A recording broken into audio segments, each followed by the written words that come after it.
아니 지금 저 독립기구라면서 대통령과 영부인에 대해서 특별하게 취급했다는 답변하는데 왜 가만 계십니까? 예, 대통령 지지율 24.1% 오늘 발표된 자료입니다. 정동영 위원님 질의하십시오. 외국 공란 보고 그게 여사 대통령한테 그 말이 돼요, 말이? 천리안을 가지고 있어요. 외국 공란 보고 알게.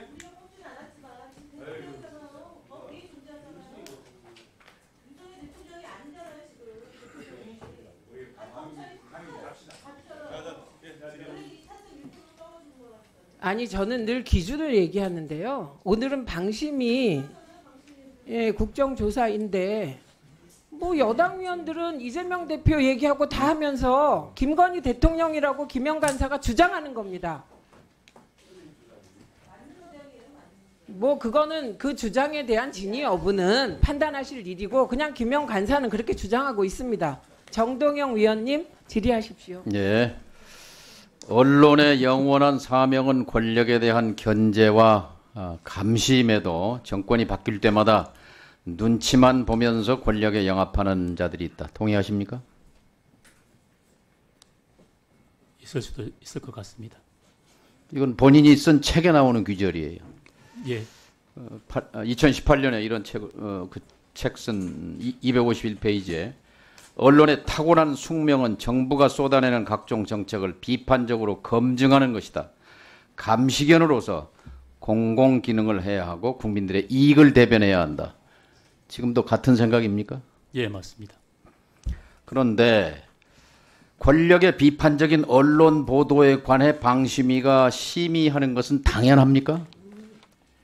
비판을 하더라도 팩트를 갖고 비판해야 되는데 그 심의의 법적 근거는 몇 조 몇 항에 있습니까? 저희 방송통신 심의 규정에 다 심의 규정이 아니고 법적 근거는 어디에 있어요? 방송통신위원회 설치법에 다 돼 있습니다. 18조 1항. 이게 법이 좀 잘못돼 있어요. 방송 내용의 공공성 및 공정성을 보장하고 이 공정성 보장이라는 미명 아래 이걸 빌미로 언론 보도에 대한 사실 검열기구 역할을 한다 이 말이에요. 이 방통위 설치법 고쳐야 합니다. 이 공정성을 보장한다. 이 공정성이라는 대목 수정한 법을 즉각 제출할 것입니다. 오전 국감에서 방심위가 민간기구다 이렇게 주장하셨는데 또 헌재 판결 내가 말씀해드렸어요. 공권력 맞죠? 인정합니까? 뭐 저희들로서는 심의를 하는 기구 네. 입장에서는 심의기구인데 공권력 맞죠? 뭐 일종의 뭐 그렇게도 볼 수도 있겠습니다. 최고 재판소가 헌법재판소가 공권력을 행사하는 행정기관이다 이렇게 판시했단 말이에요. 그런데 이 공권력을 행사해서 유해 내용, 마약이라든지 음란물이라든지 이런 걸 걸러내는 것은 방심위 역할인데 이걸 빌미로 언론 보도에다가 그 잣대를 가지고 칼질을 한단 말이에요. 이게 이제 공권력에 의한 내용 규제다. 인정합니까? 저희들은 심의 규정에 따라 엄정하게 심의하고 있을 뿐입니다. 아니 결과에 대해서 지금 MBC, 뭐 YTN, 과거의 KBS에 대해서 과징금도 매기고 징계도 하고 해서 사후 검열 기능을 하고 있잖아요. 인정 못합니까? 그렇지는 않다고 생각합니다. 유일인 방심위 이전에 언론 보도에 대해서 최고 중징계인 과징금을 매긴 사례가 있습니까? 있습니다. 언제 있습니까? 제가 알고 있기로는 몇 년 몇 월 어느 시절에 있었어요? 예, 2009년인가 7년에 이명박 정부 시절에 부산 그 KNN이라고 민방에서 인터뷰를 조작해서 그때 법정 제재 아주 예외적으로 과징금을 있었죠. 받은 적이 있습니다. 예외적으로. 그런데 어쨌든 이 정당이 추천해서 만들어진 방심위가 정치적 공정성을 심사한다는 것 자체가 이건 불합리합니다. 따라서 이 법은 고쳐져야 하고 이 보도 내용에 대해서 이 방심위가 재단하는 것은 인정할 수 없습니다. 아까 아들 얘기 이 청부 민원을 아들이 4건 제시한 거에 대해서 아버지로서 어떻게 생각하느냐 이렇게 물었더니 그때 말씀을 하려고 그랬어요. 답변해 보십시오. 아들이 민원을 제기해서 MBC에 4,500만 원 그리고 KBS에 2천만 원 PD수첩에 1,500만 원 이번에 1,500만 원 취소됐잖아요. 이제 앞으로 이 판결에 따르면 줄줄이 다 취소가 될 텐데 책임감 안 느낍니까? 아들까지 시켜서 이렇게 청부 민원을 해가지고. 제가 그 말씀 드리겠습니다. 예. 지난번에 제가 뭐 한겨레 신문에도 그 얘기를 했지만은 저는 아들이 한 줄도 몰랐고 그 뒤에 아들한테 물었습니다. 그 왜 했냐? 아들은 몰랐고 처제는 알았습니까? 몰랐습니다. 조카는 몰랐습니까? 예, 다 몰랐고 KBS 동기들은 몰랐습니까? 몰랐습니다. 전 직장 동료들 한 것도 몰랐습니까? 예, 어떻게 유일임 방심위원장 체제에서는 전부 이 친척, 가족, 아들, 동생 이른바 패밀리 비즈니스라고 아까 제가 표현을 했는데 그 사람들 입장에서는 이거는 자기가 업무 아는- 방해 또 직권남용에 해당합니다. 예, 그 사람들 입장에서는 자기가 아는 친척, 친구, 지인이 방심위원장이 되고 난 뒤에 방심위원이 되고 난 뒤에 방송통신 심의 활동에 그만큼 관심을 가지게 되고 그래서 심의에 참여한 것으로 그렇게 보이는 거지 그걸 누가 시켜서 한다고 할 수 있겠습니까? 네.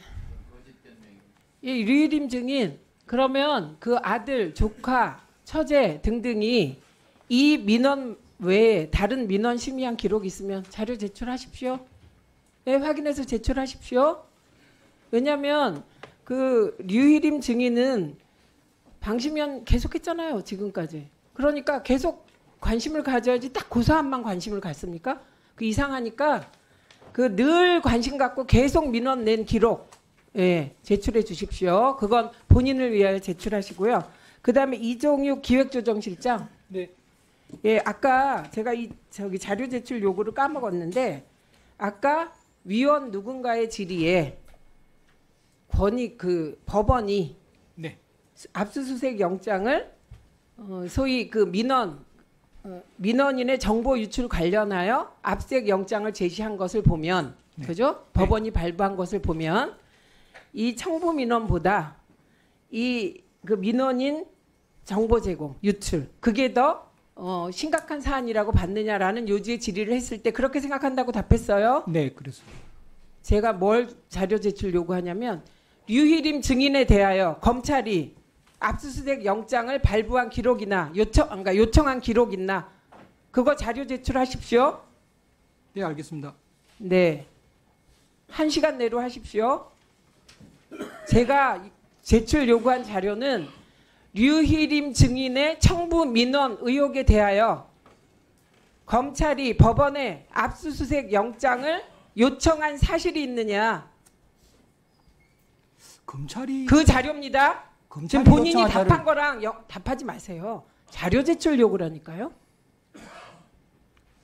다시 얘기할게요. 본인이 아까 어떤 위원회 질의에 대하여 법원이 소위 민원 사주를 공익 제보한 분들에 대하여 민원인의 정보 유출에 대하여 압수수색 영장을 법원이 발부한 사실은 법원이 민원 사주보다 청부 민원보다 민원인의 정보 유출을 더 심각하게 보기 때문이냐는 질문에 예하고 답했어요. 좀 아까 네, 네, 인정했죠? 네, 그렇습니다. 예, 이게 성립되기 위해서 제가 자료 제출 요구를 하는 겁니다.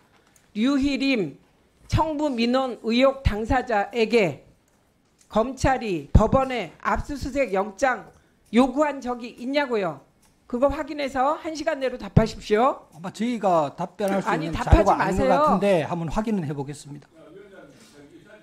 아니 없으면 안 줍니다. 한민수 위원님 질의하세요.